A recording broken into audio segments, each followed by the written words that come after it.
Alright, so this is how far I got last night playing around with it for a couple hours. I forgot I had these shocks. These are 90mm shocks. They're going to be a little bit short. It's not going to give us a lot of travel, but for mock-up, it was pretty good to at least see what it was going to look like and hold everything in place. I got the steering bar on, and right now I have the short one on because I was going to do a axle mounted servo.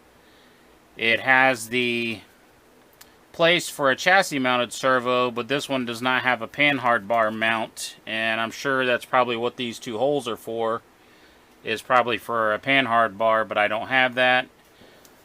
So I just went with 4-link in the front, 4-link in the rear, using the links that I had. So this is kind of where we're at. So I'm pretty happy with it. I don't think I'm going to, I was thinking maybe about putting the battery this way instead of this way. Because what I'm thinking is if the reason we had a problem with the Amazon crawler where the servo would hit the body. So if I stick this servo in there where it's going to go, you can see that when it compresses, it's going to hit. But if I were to cut this receiver tray and this servo mount out, if I were to cut it here and down there and just take this little square section out, that would give the servo room to move up inside. And then what I was thinking is I could take this link, where did I put it?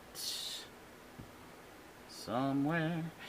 I could take this link and stick it in between the shock towers like that, and that'll stiffen this area back up to where I'm not losing that rigidity when I cut those pieces out. Because that's really the only thing that matters, is that's where your shocks mount, so that's the support for your shocks, and when I cut that out, it's going to lose some integrity. But if I put this back in between with a couple screws, that'll make it rigid enough for the shocks to hold. So let me know what you guys think about that. Should I cut this out so our axle mount servo has room to move, and then put the stiffener in there? I guess that would kind of dictate where the battery goes, because that would have to go under, and then that would probably end up hitting the servo again. So yeah, we might just have to run it this way, but we'll try to get it as far forward as we can. Obviously I don't have a battery tray, so I'd have to make one, and I don't have the axle mounted servo bracket, so that's normally just a piece of aluminum with a couple screws, so that should be easy enough to make. I did not have enough high clearance links for the back, so I have the two straight ones on the top, which it doesn't hit right now, but these, like I said, these are only 90mm shocks, so it's not really giving a lot of travel.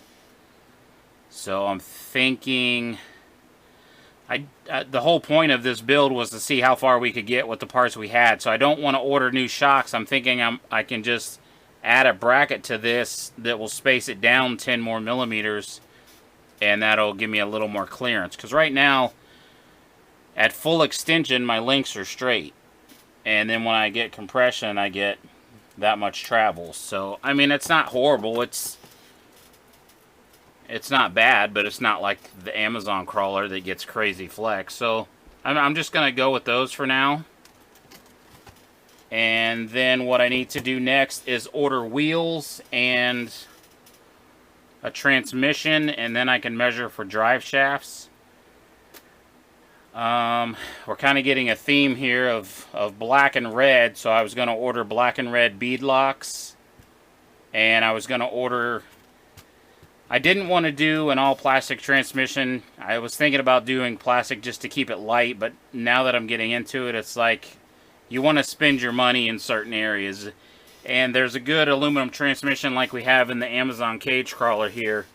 This transmission's like 30 bucks, and it's all metal inside and out, metal gears, and it works great. So for 30 bucks, I have to order wheels, and wheels are going to be 30 bucks. So that'll be 60 bucks that we're putting into it. I think I got the axles for $20.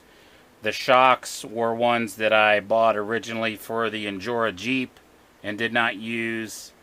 The cage, I traded some things for Scott for the cage and the tire, so I want to try to keep this build as cheap as possible. Everybody seemed to like that idea, you know, see what you can build as cheap as possible and then see how it runs.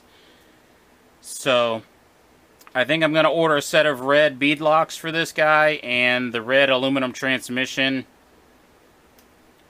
And as far as body, everybody kind of wanted to see a Jeep body put on it, which, I mean, that's what we do on this channel is Jeep bodies. So let's just grab the Remo body here real quick. So this is a Jeep Cherokee, and it will slide right over the top. So we could do something like that with just the Jeep Cherokee body. I could tell you that this is not stock wheelbase for an Axial Wraith. This is just with the links that I have. The front end is too long. It sticks out a little bit.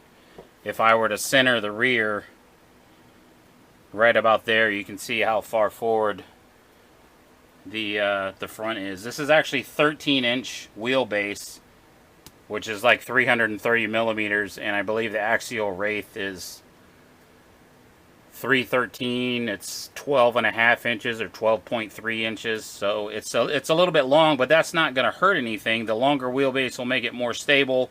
The front end being pushed forward a little bit more will make it crawl a little bit better. So I'm not upset. I don't want to spend the money to buy more links just to make it a stock wheelbase.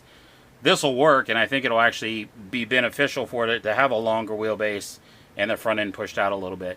We might have to trim the actual fender flares off to give clearance, because when we get these guys on there, that would be centered. When it articulates up, it's going to rub, so we'd have to trim off this a little bit, but I think it's coming together pretty good, guys. Let me know what you think. If you like the Jeep body, I want to do some upgrades to the Remo. It's been a great truck, and we pushed it as far as we could, and the more I change on it, the less it is a Remo. I mean, at that point, people were like, oh, why don't you do upgrades on the axles and upgrade the speed controller? And well, then it's not a Remo anymore. I could have just built an STX 10.2. So I like the Remo for what it is. I did a couple things to it. We did the bumpers. We upgraded the servo. Things like that, but when I upgraded to the DC motor servo, that controller is not programmable, so I still wasn't running on 7.2 volts on my servo, so there's no point in having that servo in there. You know, one of these $20 ones, or $20 20 kilogram servos gets the job done. But I'm thinking about putting a new body on the Remo and just making it a full-time trail truck. We've done a lot of crawling with that, and I think we pushed it until parts started breaking. So that's why we built the Amazon cage crawler, so we could do everything. So I think now it's time to make the Remo a trail truck. I'm thinking about a hard body Jeep on that. Either a Wrangler, Gladiator, or one of the new trucks. So let me know what you guys think. I think it looks pretty cool with the Jeep body on there. You wouldn't know it's an Axial Wraith underneath unless you looked at it. It would be easy enough to do some magnetic body mounts. I know I can get this same body clear for $30 to $50, but again, if we're doing budget with what we had, I can just put this one on here and get a new one for the Remo. So let me know what you guys think. This is how far we got with the parts we had. I'm probably going to go ahead and order the red bead locks and the red aluminum transmission just to stick with the red and black theme. And then maybe we can sand this body down and do a red and white or a red and black paint scheme on the Jeep body. So that's where we're at, guys. Let me know what you think. Put your comments down below. As always, thanks for watching. We'll see you next time.